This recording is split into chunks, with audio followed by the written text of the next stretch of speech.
الشيطان الرجيم بسم الله الرحمن الرحيم ونضع الموازين القسط ليوم القيامة فلا تظلم نفس شيئا وإن كان مثقال حبة من خردل أتينا بها وكفى بنا حاسبين صدق الله مولانا العظيم. 17واں پارہ سورۃ الانبیاء آیت نمبر 47 سے لے کر 50 تک کا ترجمہ انشاءاللہ العزیز کرنا ہے. پہلی آیت میں اللہ رب العزت نے آخرت کا ڈراوا اور وعید ذکر فرمائی. فرمایا وَنَضَعُ الْمَوَازِينَ الْقِسْطَ لِيَوْمِ الْقِيَامَةِ قیامت والے دن ہم رکھیں گے انصاف کا ترازو. پیچھے ذکر آیا تھا کہ یہ لوگ اللہ کا عذاب مانگنے میں بہت جلدی کرتے ہیں. ابھی انہیں عذاب دیکھا نہیں ہے. اگر انہیں اللہ کے عذاب کا ایک جھونکا بھی پہنچ جائے تو یہ سارے اپنی زبان سے بول اٹھیں گے کہ ہم ظلم کرتے ہیں. اور آج فرمایا قیامت کے دن اللہ کی طرف سے کوئی ظلم نہیں ہوگا. اللہ انصاف کا ترازو قیامت والے دن قائم کریں گے. فَلَا تُظْلَمُ نَفْسٌ شَيْئًا. پھر اس ترازو میں جو بھی تولا جائے گا وہ سب کے سامنے ہوگا. کسی انسان اور نفس پہ ذرہ برابر ظلم نہیں ہوگا. وَإِن كَانَ مِثْقَالَ حَبَّةٍ مِّنْ خَرْدَلٍ. اگر کسی انسان کا کوئی عمل رائی کے دانے جتنا بھی ہوا, چھوٹا سا عمل بھی ہوا, اتینا بہا, ہم اس عمل کو بھی لائیں گے اور ترازو میں تولیں گے. وَكَفَى بِنَا حَاسِبِينَ. اور حساب کرنے والے اللہ نے فرمایا ہم کافی ہیں. ہمیں کسی کی مدد کی بھی ضرورت ہے. ہم حساب کو خود کفایت کریں گے. اب پہلی بات یہ سمجھیں, اللہ نے فرمایا ہم ترازو رکھیں گے.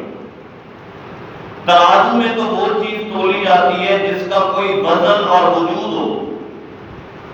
اب ہم عمل کرتے ہیں, عمل کا وجود ہی کوئی نہیں, تو اللہ اسے اعمال کو تولے گا کیسے؟ کیونکہ اعمال کا کوئی وجود تو ہے نہیں.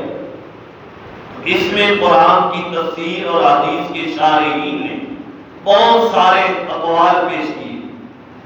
کسی نے کہا اللہ ان صحیفوں کو تولے گا, ان نام اعمال کو تولے گا جس میں عمل لکھی ہوئی ہیں, وہ اوراق تولے جائیں گے, وہ رجسٹر تولے جائیں گے, وہ ورق تولے جائیں گے جن میں انسان کی ساری زندگی کا کھاتا لکھا ہوا ہے. جیسے وہ ترمذی شریف کی مشہور حدیث ہے کہ آپ صلی اللہ علیہ وسلم نے فرمایا قیامت کے دن ایک بندہ اللہ کی بارگاہ میں لایا جائے گا,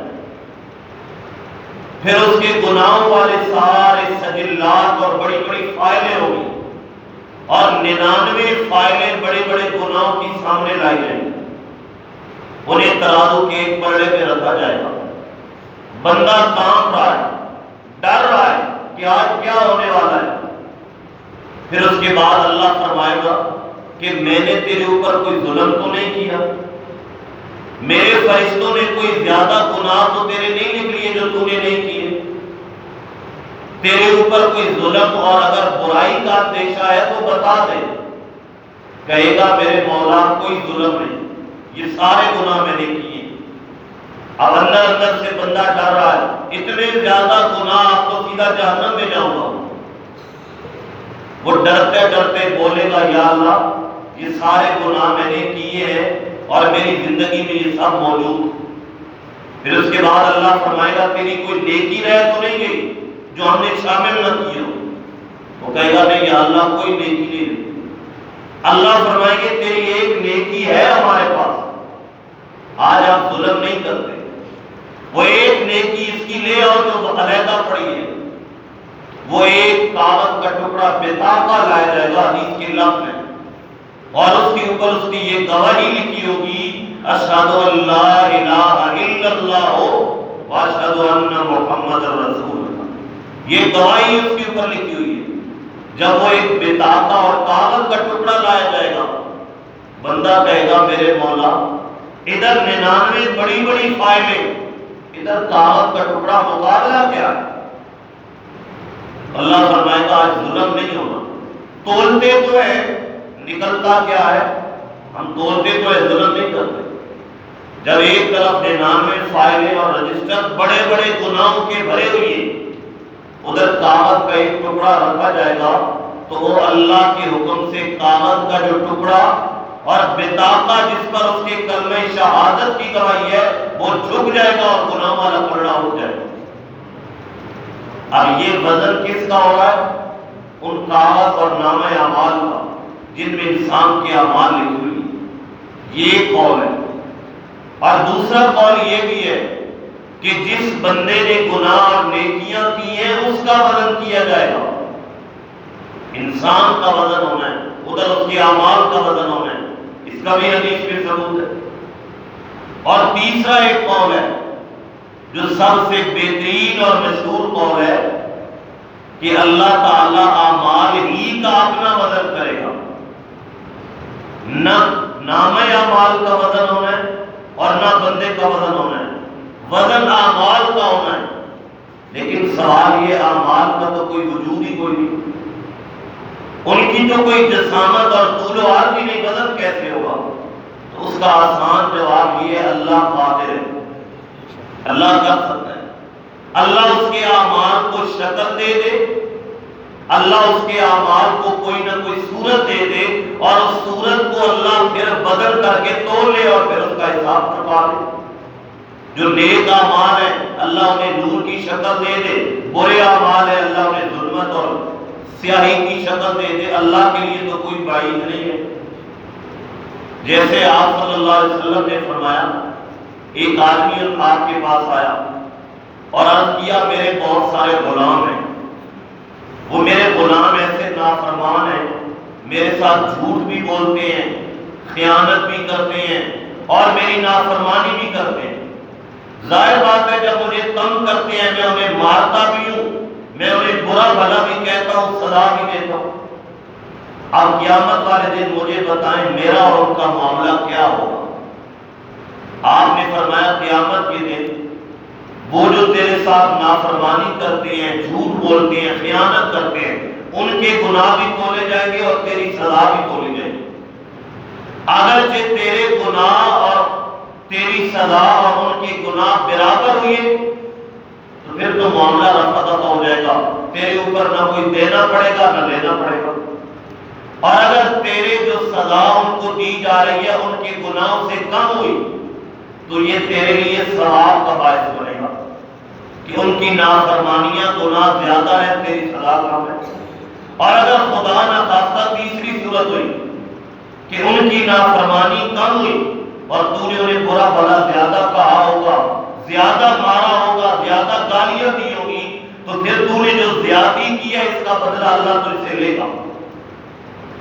جب اس نے یہ بات سنی تو رونے لگا, دھاڑے مار کے رو رہا ہے. آپ نے فرمایا اس بندے کو کیا ہو گیا؟ کیا اس میں یہ پہلی مرتبہ سنا ہے؟ اللہ نے تو قرآن میں پہلے یہی آیت اتار دی ہے, ہم قیامت کے دن انصاف کا ترازو رکھیں گے اور کسی کے اوپر کوئی ظلم نہیں ہوگا.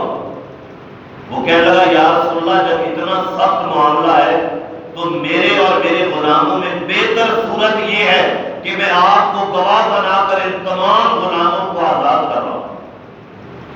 تاکہ نہ یہ میری نافرمانی کرے اور نہ میں نے مال، یہ نہ ہو قیامت کے دن میری مال زیادہ ہو جائے اور پھر اللہ مجھ سے قصاص اور بدلہ لے۔ تو سب سے بہترین جواب یہ ہے اللہ اعمال کو تولے گا، جیسے اسے آپ نے فرمایا اللہ تیری سزا بھی تولے گا، تیرا برا بھلا کہنا بھی تولے گا، اور انہوں نے جو تیری خیانت اور نافرمانی اور جھوٹ بولا اسے بھی تولا جائے گا۔ اور دوسری بات وَنَضَعُ الْمَوَازِينَ، اللہ ترازو قائم کریں گے۔ یہ ترازو کیسا ہوگا، کتنا بڑا ہوگا؟ ایک روایت میں ملتا ہے حضرت داؤد علیہ السلام نے اللہ سے عرض کی کہ میں ترازو دیکھنا چاہتا ہوں جس میں تو اعمال تولے گا، وہ کیسا؟ پھر اللہ نے انہیں ترازو دکھایا، اور وہ ترازو اتنا بڑا تھا کہ اس کا ایک پلڑا مشرق سے لے کر مغرب جتنا بڑا تھا۔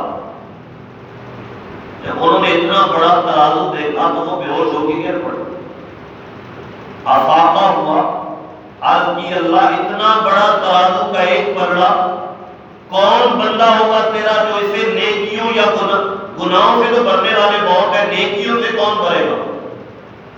اتنا بڑا پلڑا مشرق سے مغرب کا کون اعمال کر سکتا ہے؟ اللہ نے فرمایا حضرت داؤد کو کہ جب میں اپنے بندے پہ راضی ہوتا ہوں نا، اگر وہ میری رضا چاہتا ہے، مجھے راضی کرنے کے لیے آتا ہے، میں اس کے اوپر اگر راضی ہو جاؤں تو چوہارے کے ایک ٹکڑے سے ہی میں پورا ترازو کا ایک پلڑا بھر کے اسے ثواب دے دیتا ہوں، اگر میں راضی ہوں۔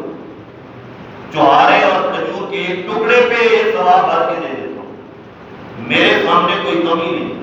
لیکن اگر وہ میری رضا چاہتا ہے، اگر وہ اپنا نبوت و نمائش، نام، ریاکاری، تکبر چاہتا ہے تو پھر اسے کوئی چیز نہیں ملے گی، اگرچہ وہ پہاڑ جتنا سونا لگا دے۔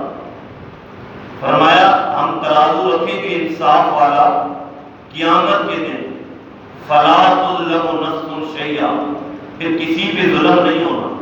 اگر اس نے کوئی رائی کے دانے جتنا بھی عمل کیا ہوگا ہم لائیں گے اور اسے تولیں گے، وَكَفَىٰ بِنَا حَاسِبِينَ، اور ہم پوری کائنات کے لوگوں کا حساب کرنے والے اکیلے کافی ہیں، ہمیں کسی کی مدد کی ضرورت نہیں۔ دعا ہے اللہ قیامت والے دن ہمارے اس ترازو کو جو نیکیوں والا پڑ رہا ہے اللہ بھاری کر دے اور گناہ والا ہلکا کر دے، ورنہ اس دن حساب دینا اور اللہ کی عدالت میں ترازو کو، نیکیوں والے پلڑے کو جھکانا، یہ اللہ کی رحمت سے ممکن ہو سکتا ہے، ہمارے اعمال سے ناممکن۔ اگر اللہ کا فضل ہوا تو ہم کامیاب ہو گئے، ورنہ اگر حساب و کتاب شروع ہو گیا تو ہم پھنس جائیں۔ دعا ہے اللہ ہم سب پہ اپنی رحمت و کرم والا معاملہ فرمائے۔